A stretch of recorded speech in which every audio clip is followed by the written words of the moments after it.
Now dear students, today I am going to discuss with you properties of determinants. Okay, so let us discuss properties of determinant. There are some properties in determinant, children.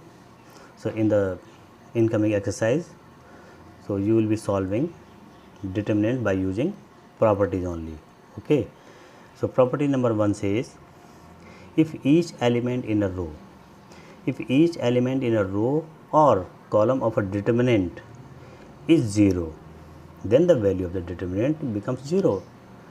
For instance, here I have taken a determinants of 3 by 3. If you observe middle row of this determinant, it contains all elements 0. So this type of value of this type of determinant will become 0. आपको determinant observe करनी है. अगर आपको किसी भी determinants के किसी भी एक पर्टिकुलर कॉलम्स और रो के सारे एलिमेंट अगर 0 दिखें तो उसकी वैल्यू हमेशा 0 होती है. So let us check it. If I have taken a determinant of 3 by 3. If I expand this determinant along row R2, the value of the determinant is becoming 0. R2 का पहला element है A21, 0 falls in second row and first column. ये suffix में -1 power second row for 2 + 1 multiplied by ये element 0 है into determinant obtained by deleting second row and first column में क्या बचेगा 2 3 5 6. सिमिलरली इसकी बात करेंगे, this element falls in second row and second column. -1 पर ये फॉर्मूला होता है -1 power 2 + 2 multiplied by this element multiplied by the determinant obtained by deleting second row and second column. So what we have determinant left is 1 3 4 6 and third element is 0 and it falls in second row and third column. -1 power 2 + 3 and determinant obtained by deleting second row and third column. So 1 2 4 5. On simplifying all these things, we are getting value of the determinant is 0. The student, to sum up, the property number 1 says, if each element in a row or column of a determinant is 0, then the value of the determinant becomes 0. Now property number 2 says, what is property number 2? If any two rows or column of a determinants are identical, then the value of the determinant is 0. अब हमारे पास suppose example I am taking an example. So this is a determinant of order 3 by 3. If you observe these determinants carefully, students, here elements in C1 and C3 are identical. Column C1 and C3 के element same है. Identical मतलब same है. तो इस तरह की determinants की value हमेशा 0 आती है. ये प्रॉपर्टी नंबर 2 कह रही है. इफ़ एनी टू रोज और कॉलम ऑफ अ डिटरमिनेंट, अगर ये रोज के लिए it can happen with a row also, कोई भी 2 रोज एंड 2 कॉलम आपको सेम दिखें, then the value of the determinant become 0 as in the present case. Here elements in column C1 and C3 are identical. On simplifying this, on making this, and on find if I find the value of the determinant, students, you can find the value of determinant, you will find its value 0. To sum up, if any two rows or column of a determinants are similar or identical, the value of the determinant is 0. Now property number 3 says, if any two rows or column के लिए भी हो सकता है, if any two rows or column of a determinant are interchange, then the sign of determinant changes. अगर हम किसी भी डिटरमिनेंट के किन्हीं भी 2 रोज और 2 कॉलम्स के एलिमेंट को आपस में इंटरचेंज करें, अदला बदली करें, इंटरचेंज करें, तो उस डिटरमिनेंट की वैल्यू बच्चों उसका साइन चेंज हो जाएगा डिटरमिनेंट का. अगर डिटरमिनेंट प्लस में है, इसकी वैल्यू पॉजिटिव आ रही है तो नेगेटिव हो जाएगी, नेगेटिव है तो पॉजिटिव आ जाएगी. Is that okay? This is your property number 3. If any two rows or column of a determinants are interchanged, then the sign of determinant changes. Here an example, I am taking an example. Let us suppose we have a determinant. It's a 3 by 3 determinant. Elements 2 4 0 0 5 8 0 to 3. Okay, it contains 3 rows and 3 columns, R1, R2, R3, C1, C2, C3. Okay, so let me expand these determinants along R1. I am solving this determinant and I am expanding this determinant along R1. So as I told you, we can expand determinant along any rows or column. There are 6 ways to expand to find the value of any determinant. Here I am expanding this determinant along R1. So if I expand this determinant along R1, so value of the determinant is coming -2. इस determinant की एक value जो है R1 के along मैंने इसको expand किया है, सॉल्व किया है, तो इसकी वैल्यू -2 आ रही है. अब मैं क्या करता हूँ, suppose I am interchanging elements in R1 and R2. R1 and R3 के एलिमेंट को R1 की जगह ले जाऊँगा, R1 के एलिमेंट को R3 की जगह में रिप्लेस करूँगा. तो सिम्बॉलिक फॉर्म में इसको लिखेंगे इन फर्स्ट. ये हमारी डिटरमिनेंट फर्स्ट है, इंटरचेंजिंग R1. इसको हम लिखे सिम्बॉलिक फॉर्म में लिखेंगे. Suppose if you want to interchange column and row, तो this is the symbolic representation. R1 इसको हम लिखेंगे R1, ये इंटरचेंज का साइन है, R1 इंटरचेंज R1. कॉलम के लिखेंगे, जब मैं किसी भी कॉलम को अगर इंटरचेंज माना C1 C2 को मैं इंटरचेंज कर लिखूँगा C1 interchange C2. Suppose C1 C2 को हम इंटरचेंज को इस तरह से हम सिम्बॉलिक फॉर्म में लिखेंगे इनको. Okay, here I am interchanging elements of row R1 and R3. इनको यहाँ ले जाना है, इसको यहाँ ले जाना है. तो आपके मैंने सपोज मैंने I have name this new determinant delta 1 और ट्रायंगल 1 मैंने नाम रख दिया इसका. अभी देखिए यहाँ पे elements in row R1 they will go to R3 and R3 के एलिमेंट्स को R1 की जगह हम रिप्लेस करेंगे. तो हमारी डिटरमिनेंट है 0 to 3, 0 5, 0 5 8 वहीं रहेगी, 0 to 4. On making this determinant simple, I am going to expand this determinant along C1 के along मैं इसको expand करना जा रहा हूँ. हम किसी भी डिटरमिनेंट को उस रो एंड कॉलम के अलॉन्ग में एक्सपेंड करते हैं जिसमें मैक्सिमम जीरोज़ होते हैं. अपनी आसानी हमें to get a quick answer, to get a quick value of a determinant, we always expand the determinant along that row or column which contains maximum number of zeros. In this determinant, the column C1 contains maximum number of zeros, so I am going to expand this determinant along C1. Okay, so you know the processes how to expand a determinant. तो ये देखिए, इसका A11 है, इसका sign positive आएगा, इसका minus आएगा, इसका प्लस आएगा. Okay, determinant will become +2. In equation number 1, if I expand this determinant, this value is coming -2. और इसमें देखिए रोज़ को हम इंटरचेंज करेंगे. R1 एंड दो रोज़ को मैंने यहाँ पे इंटरचेंज किया था, इसकी वैल्यू -2 आ रही है, +2 आ रही है. दोनों के साइन क्या हो रहे हैं, अपोजिट हो रहे हैं. अगर ठीक है, ये माइनस था तो ये प्लस होगा, अगर ये प्लस होता तो ये माइनस हो जाता. इसका मतलब ये डिटरमिनेंट न्यू डिटरमिनेंट क्या हमारी पॉजिटिव 2 है, जो पुरानी वाली की नेगेटिव टाइम्स है. ओके, तो it means property number 3 says if any 2 rows और column of a determinants are interchange then the sign of determinants changes. जैसे इसका साइन यहाँ माइनस था, ये आपका प्लस हो गया. अगर यहाँ पे प्लस होता तो ये माइनस होता. Okay, now next property number 4, if each element of row or column of a determinant is multiplied by a constant k, then its value gets multiplied by k. okay, अगर किसी भी determinants के किसी भी रो और column के को किसी भी कांस्टेंट से अगर हम मल्टीप्लाई करें, इसकी वैल्यू, इस पूरी डिटरमिनेंट की वैल्यू उस कांस्टेंट से मल्टीप्लाई हो जाएगी. या और in other words we can take out any common factor from any row और कॉलम. हम किसी भी डिटरमिनेंट के किसी रो और कॉलम से कोई कॉमन फैक्टर बाहर ले सकते हैं डिटरमिनेंट के. जैसे फॉर एग्जांपल ये हमारी डिटरमिनेंट है.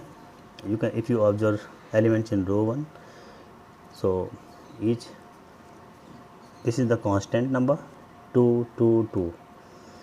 Okay, 2 is constant, we can take out 2 from R1. ऐसा हम कर सकते हैं किसी में, हम किसी कॉमन फैक्टर को, कांस्टेंट को बाहर ले सकते हैं अगर सब में कांस्टेंट प्रेजेंट हो. देखिए इसमें R1 में देखिए R1 के एलिमेंट देखिए 2 constant is present over there, so we can take it out.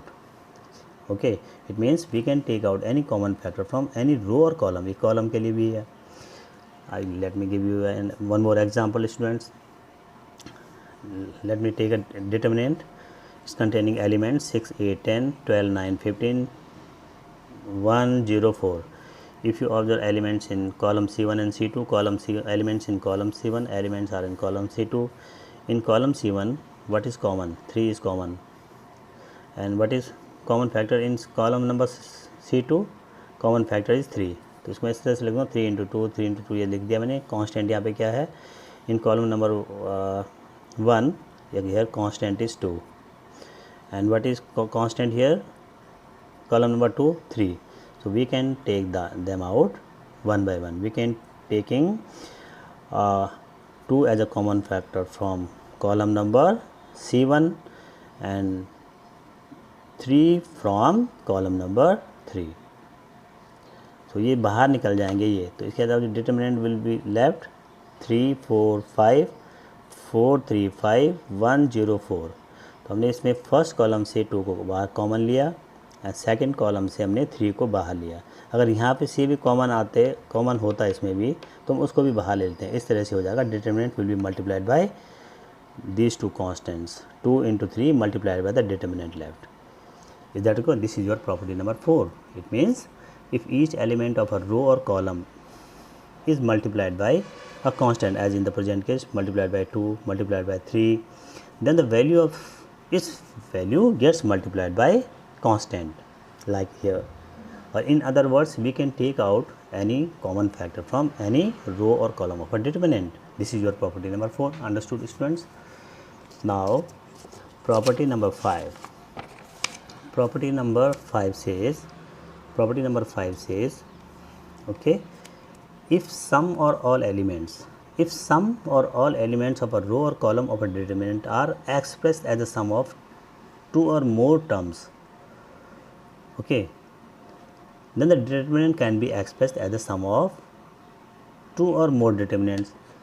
For example, so here we have a determinant, children. You can see in the row 1, row R, ये हमारी first row है. First row में हर element देखिए, each element is express as a sum of 2. यहाँ पे element है, इसकी दो टर्म के फॉर्म में एक्सप्रेस है. इसमें 2 टर्म्स हैं, इसमें भी 2 टर्म्स हैं.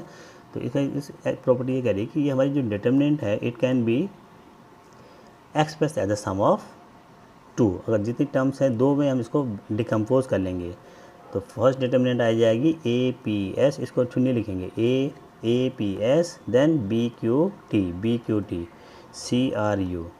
फिर इसकी देखो फर्स्ट टर्म की जो नेक्स्ट टर्म है आपकी X है, तो यहाँ पे लिखेंगे नेक्स्ट डिटर्मिनेंट में X. फिर इसको रिपीट करेंगे XPS एंड YQT. इसकी सेकंड टर्म है ZRU. Okay, I am taking one more example. This is a determinant. You can see in the first column, each element has been expressed as the sum of 3 terms. देखिए इसमें 3 terms है, 1 2 3 1 2 3, 3 terms के form में है ये 3 term. ठीक है. In first column each element has been expressed in 3 terms. So we can decompose this determinant into 3 determinant. 3 determinant में डिवाइड हो जाएगी ये. फर्स्ट डिटर्मिनेंट क्या होगी? LPX. देन ये टाइम ये लिखेंगे, रिपीट करेंगे ABC. Okay, then DEF. अब इसके देखिए फर्स्ट कॉलम C1 की जो मिडिल टर्म है, इसमें हर उसमें M है, Q है, Y है, MQY ABC and DEF. Okay, now third term of for first element is N. इसकी थर्ड टर्म है NRZ ABC DEF. Okay, so it means if some और all elements of a row के भी हो सकते हैं और कॉलम के भी हो सकते हैं, of a determinant are express as the sum of 2 और मोर terms, then the determinant can be expressed as the sum of 2 or more. Okay, now students, now property number, page number 5 on property number 6 says the value of the determinant remains same. The value of the determinant remains same if we apply the operation. अगर हम किसी भी determinant के किसी भी रो और column पे ये इस तरह के हम ऑपरेशन अप्लाई करें, ये एक आपकी जनरल रो है, R I row. R I first row भी हो सकती है, सेकंड भी हो सकती है, थर्ड भी हो सकती है, फोर्थ भी हो सकती है. ओके, के क्या है, कांस्टेंट है. ये आर जे कोई दूसरी रो है. Okay, it is another row. If I operate if I apply on operation on Ri row such that k times of Rj plus Ri, then or k times of Cj plus Ci. अगर हम Ci पे ये operation कोई ये common column है, कोई general column है, इसे अगर ये अप्लाई करेंगे k टाइम्स ऑफ दूसरा कॉलम है Cj, k times of Cj plus Ci में हम ऐड करें तो इस तरह से वैल्यू उस डिटर्मिनेंट की वैल्यू हमेशा सेम रहेगी, कुछ कोई फ़र्क नहीं पड़ेगा. The value of the determinant remain same if you apply the operation R I such that K times of R J plus R I और के टाइम्स ऑफ सी जे. ये कॉलम के लिए K times of C J plus C I. So let me take an example, students. For example, here we have a determinant of order 3 by 3. It contains 3 rows and 3 columns, R1 elements in R1, R2, R3. Let me expand this determinant. I am expanding this determinant along R1. So value of the determinant is becoming -19. इस determinant को मैंने solve कर दिया, इसकी value -19 आ रही है. अब मैं क्या करता हूँ, सपोज़ मैं इस रो R1 पे एक ऑपरेशन अप्लाई करूँ. ये रो 1 के एलिमेंट्स हैं, किस पे अप्लाई करेंगे, R1 पे. I am going to apply operation on R1 such that 2 times of row 3 को मैं किस में प्लस करूँ, R1 में प्लस करूँ, इस R1 के एलिमेंट में प्लस करूँ. ठीक है, तो हमारी जो डिटरमिनेंट चेंज हो जाएगी. डिटरमिनेंट विल बिकम, हमें किस में अप्लाई करना है, ऑपरेशन R1 रो पे अप्लाई करना है. ऑपरेशन इस ढंग से करना है कि 2 times of R3 plus R1. ठीक है, इस दौरान क्या होंगे कि R1 के एलिमेंट चेंज हो जाएंगे, R2 और R3 के एलिमेंट चेंज, जिस रो और कॉलम पे हम अप्लाई कर रहे हैं ऑपरेशन को उसी के एलिमेंट्स चेंज हो जाएंगे, बाकी चेंज नहीं होंगे. यहाँ मैं किस पे अप्लाई कर रहा हूँ, ऑपरेशन R1 पे, तो R1 के एलिमेंट चेंज होने जा रहे हैं, R2 एंड R3 के एलिमेंट्स नहीं चेंज होंगे. Now applying R1 operation on this R1 such that 2 times of R3 plus R1. अब देखो हमारे पे डिटरमिनेंट क्या होंगी, 1, इसका पहला एलिमेंट है 1. R3 को हमने कैसे मल्टीप्लाई किया, 2 से, और इसमें ऐड कर लिया 2 × 1, 1 प्लस 2 × 1, 2 से मल्टीप्लाई करना है R3 के एलिमेंट, 2 × 1, 2 प्लस इसको इसी 2 प्लस 2 × 1 ऐसे करेंगे, 0 प्लस 3 × 2, तो R1 के एलिमेंट्स चेंज हो जाएंगे. Okay, determinant your new determinant will become 2 1 = 2 + 1 3, 2 2 = 4, 3 2 = 6, 4 0 5, वही रहेंगे 1 1 3. अब इस डिटरमिनेंट को हम सॉल्व करने, I am going to expand this determinant. So value of the determinant is coming -19. So if you observe value of the determinant in these two cases, here what is the value of the determinant, it is coming -19. इस case में हमने और रो को change करने पे, रो के element को change करने पे, ऑपरेशन अप्लाई करने पे इस ढंग से करें हैं तो इसकी वैल्यू भी 19 आ रही है. इसकी मतलब सेम वैल्यू आ रही है. To sum up, this property number 6 says that the value of the determinant remain same. Determinant की वैल्यू सेम रहेंगी हमेशा अगर हम किसी भी डिटरमिनेंट्स पे ये रो ऑपरेशन और कॉलम ऑपरेशन इस ढंग से अप्लाई करें, जैसे मैंने आपको ये एग्जांपल में बताया है. ओके.